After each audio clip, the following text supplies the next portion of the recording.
Saya tidak setuju. Mengapa? Dikarenakan memiliki sebuah anak merupakan tanggung jawab orang tua secara penuh. Negara hanya memfasilitasi saja. Sehingga menurut saya hal tersebut terkesan tidak masuk akal untuk dilakukan. Selain itu pula, saya memiliki pemikiran bahwasanya memiliki anak merupakan keputusan individu. Jadi jika diberlakukannya tes wajib untuk orang tua sebagai syarat memiliki anak merupakan kewajiban yang tidak terlalu penting. Selain itu pula, kewajiban ini melanggar etika dan norma yang ada karena memiliki anak merupakan privasi bagi individu itu sendiri. Jika sampai diberlakukannya kebijakan ini merupakan hal-hal yang dapat dipertimbangkan kembali bagi pemerintah. Yang pertama, biaya anggaran. Secara aksesibilitas, memang mungkin akan ada akses dari pemerintah. Akan tetapi permasalahannya ialah uang atau biaya anggaran tersebut berasal dari mana? Karena tidak setiap individu memiliki uang yang cukup untuk membayar tes tersebut. Jika negara membiayainya secara penuh tanpa adanya penarikan dari masyarakat, tentu akan merugikan negara karena tes tersebut tidaklah murah. Apalagi di negara yang berkembang.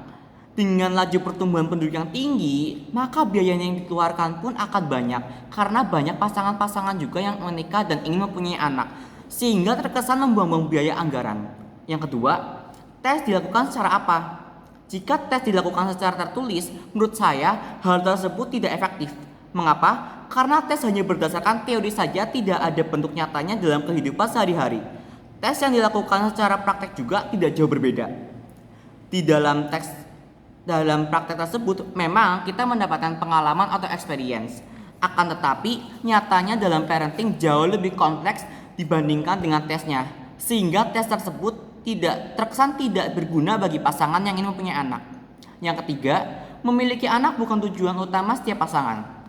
Anak memang sumber kebahagiaan. Di dalam adab Jawa juga menyebutkan banyak anak, banyak rezeki.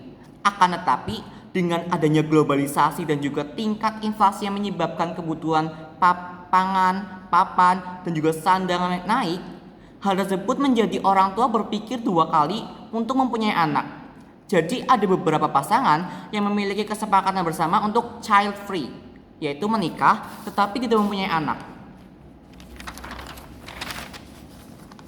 Hal ini tidak efektif jika dilakukan karena pasangan yang memilih tidak mempunyai anak ini akan terkesan membuang-buang waktu dan biaya untuk mereka. Dan juga hal ini juga mengenai keputusan mereka untuk tidak mempunyai anak tidak semuanya dibincangkan sebelum pernikahan. Bisa jadi saja mereka membincangkan hal tersebut setelah pernikahan. Yang keempat ada MBA atau Married by Accident. Apa yang Anda lakukan jika ada pasangan yang menikah setelah hamil duluan? Karena kondisi ini di luar kendali pemerintah. Apabila pemerintah melakukan kebijakan ini, apakah kebijakan ini tidak sia-sia? Dikarenakan orang yang MBA rata-rata berusia remaja. Apakah pada usia remaja pada normalnya juga akan dites? Klasifikasi berdasarkan pada apa yang akan dilakukan oleh pemerintah untuk hal tersebut. Hal ini menimbulkan pertanyaan karena klasifikasinya pada orang yang ingin siap menjadi orang tua saja. Padahal memiliki anak tidak hanya dapat dilakukan oleh orang dewasa, tetapi dapat dilakukan juga oleh anak-anak remaja karena bergaulan bebas tadi. Yang kelima, pelecehan seksual. Apabila korban pelecehan seksual hamil, apakah ia harus mengikuti tes? Karena korban pelecehan seksual itu tidak ada niatan memiliki anak. Tetapi hal tersebut dapat terjadi karena adanya dorongan dari pelaku kejahatan seksual tadi. Apakah kebijakan ini akan dilakukan pada orang yang mengalami pelecehan seksual? Di sini saya akan membahas mengenai parenting. Apa itu parenting? Parenting merupakan pola asuh terhadap anaknya. Parenting sendiri memiliki dua macam secara garis besar, yaitu parenting secara bebas dan juga ketat. Pada pernyataan dalam video menyatakan bahwasanya pola didik secara ketat berdampak buruk. Menurut saya, dengan adanya pola didik secara ketat akan berdampak baik bagi anak tersebut. Dikarenakan dengan bersikap keras terhadap anak dan juga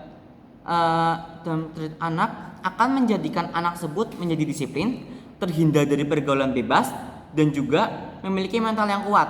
Jadi pola parenting dengan keras juga tak akan berdampak baik bagi anak di masa depan.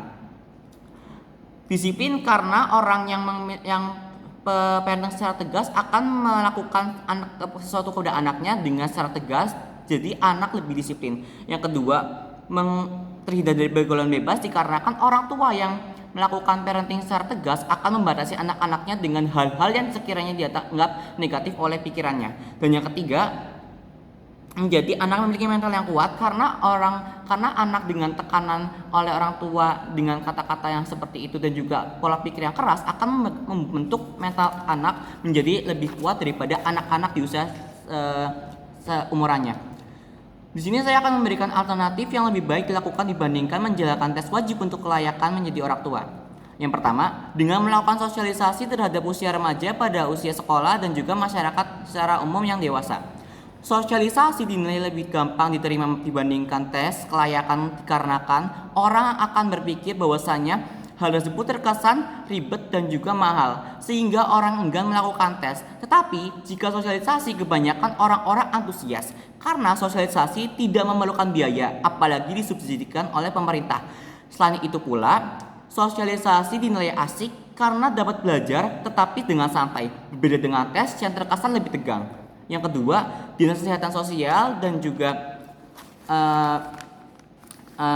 pemerintah lebih sering membagikan tips dan trik menjadi orang tua yang baik.